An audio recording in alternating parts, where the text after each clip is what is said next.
Aujourd'hui, on vous emmène sur le tournage de Suprême, le premier biopic de rap français sur les débuts du groupe de Cool Chain et Joey Starr. Histoire de savoir en vrai comment on fait un film sur le hip-hop des années 90. On y apprend notamment comment les acteurs ont pris des cours de rap. C'était quand même un challenge méga abstrait. Comment ils ont cravaché. Ils ont atteint, selon moi, plus que leurs objectifs. Comment Cut Killer a galéré à refaire tous les morceaux de NTM. Waouh, la dinguerie. Comment la prod a trouvé des milliers de saps bien stylés des années 90. Gros challenge. Et la galère que ça a été de trouver des accessoires, genre des Walkman qui fonctionnent. Ça a été un gros dossier.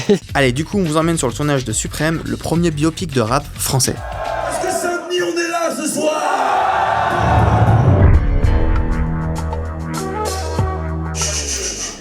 C'est bon les gars? Ouais. Action. Ouais, le confort moderne, on va faire un peu d'actualité avant de commencer. Avis à la population! Suite aux affrontements qui ont eu lieu à Sartrouville entre jeunes de cité et forces de l'ordre. Excusez-nous, on doit couper pour le... Pourquoi pas? Excusez-nous.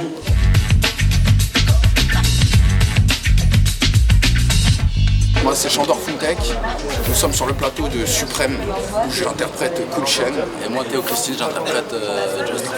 Bonjour, je suis Philippe Boueffard, producteur du film Suprême. Ici on est à l'Albatros qui est une salle de concert qui se situe à Montreuil dans laquelle on tourne plusieurs scènes du film. Suprême Nikumok baby, Chain et Joey, Tony, m'amène React, m'amène Laser, Lady V et m'amène Yazi, papa. Mon idée première, c'est que je me suis dit ce serait bien de faire un film sur l'arrivée du mouvement hip-hop en France parce qu'aujourd'hui c'est quelque chose de majeur. Et chemin faisant, réflexion aidant, je suis tombée par hasard sur la biographie de Didier et je me suis rendu compte que 20 pages du livre étaient exactement ce que je voulais raconter, c'est-à-dire comment ce mouvement est arrivé, comment il a été porté. Donc voilà, c'est aussi le prisme du passé pour parler du présent qui me plaît énormément dans le film et qui m'a donné envie de le faire.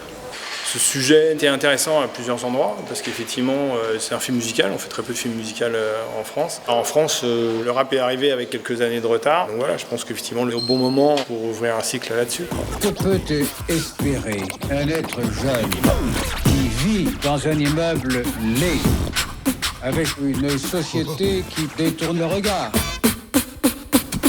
À ce jour, moi j'ai fait le rework de tous les morceaux d'NTM parce que malheureusement, la maison de disques n'a pas trouvé les masters de l'époque, donc il fallait refaire tous les morceaux qui vont apparaître dans le film. Il m'a fallu un bon 3 semaines, 1 mois, parce que j'ai dû retrouver des samples genre au Japon, des trucs enfouis dans mes vinyles de l'époque. Donc du coup, c'est un travail de recherche de ouf. Ah ouais, de ouf.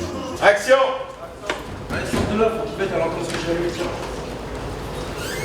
Beaucoup de choses ont été difficiles sur ce film-là. C'était le fait qu'il fallait défricher plein de choses, quoi. Chaque film est particulier, chaque film a ses spécificités. Beaucoup de films qui sont très complexes à faire. Mais celui-là, c'était quelque chose de nouveau, ce à quoi on n'a pas été confronté par le passé. C'était effectivement stimulant de replonger dans l'époque.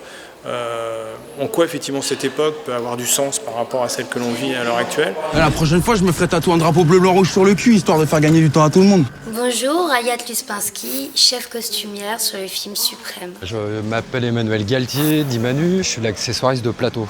Là, on est quand même sur une 50aine de rôles, dont 20 récurrents avec 1200 figurants. Format époque, 89-91, gros challenge. Il y a beaucoup de recherches pour trouver des cigarettes d'époque. Ça, on en a, je sais pas, 200 qu'on laisse traîner, qu'on donne aux comédiens, à des francs. Après, quand tu as pas mal de liasses, ça peut jouer. Jouer dans les enveloppes, par exemple, quand ils touchent leur cachet ou leur défraiement en tournée. Dans le cinéma, c'est important de caractériser chaque personnage avec une identité ou une couleur bien particulière. Là, on a le côté femme. Quand on a tourné en cité, il faut trouver les BMX, il faut des vieux ballons. Il faut beaucoup de choses. Il faut beaucoup meubler jusqu'au tricks, voilà, après même du tang, tout ça, quoi. Faut qu'on colle à l'époque, quoi, au maximum.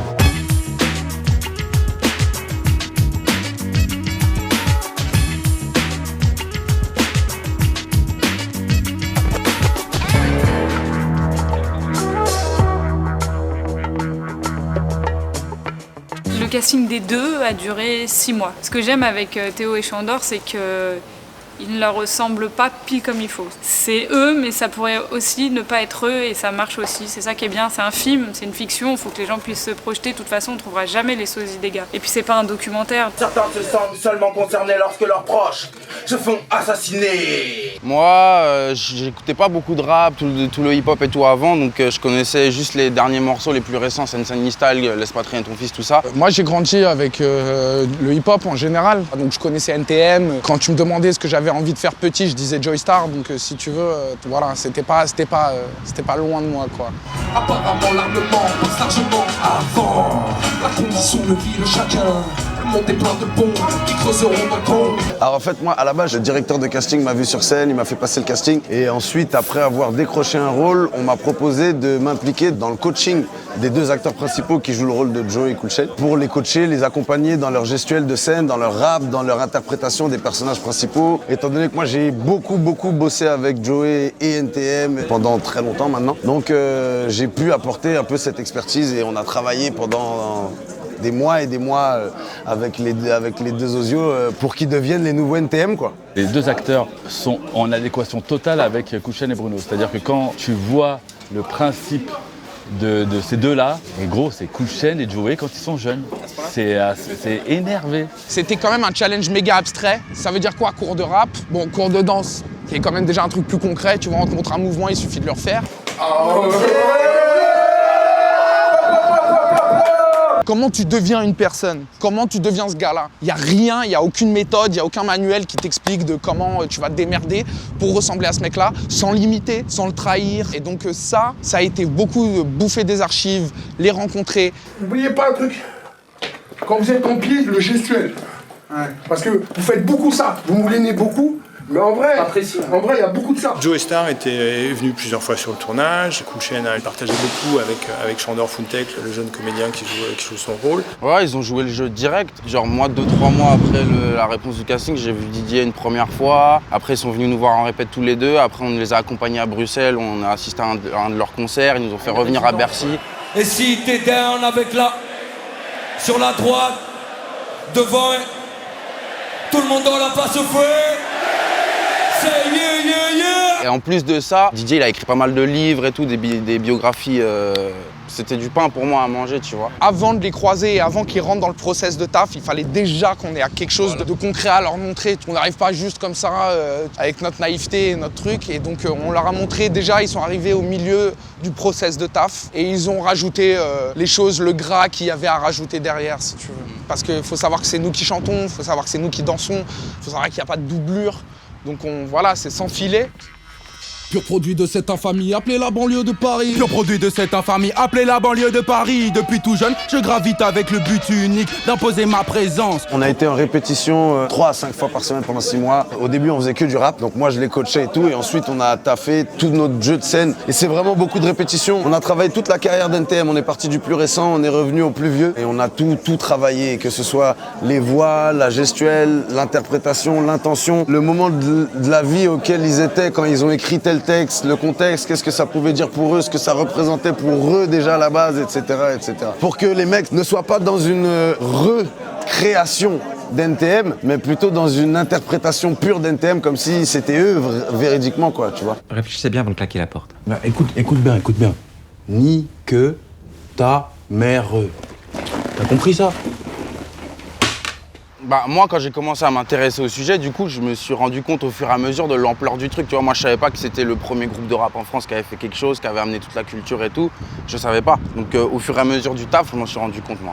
Est-ce qu'on était conscient de la responsabilité qu'on avait?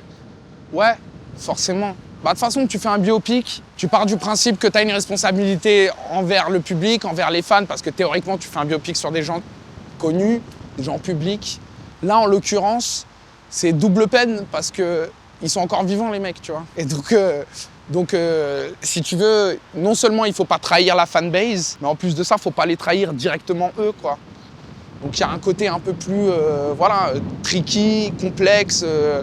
Ouais, il y a une responsabilité. Dès le moment où on nous a dit « vous avez le rôle », je pense que la responsabilité est arrivée, enfin le poids de cette responsabilité est arrivé à ce moment-là, quoi. Clairement.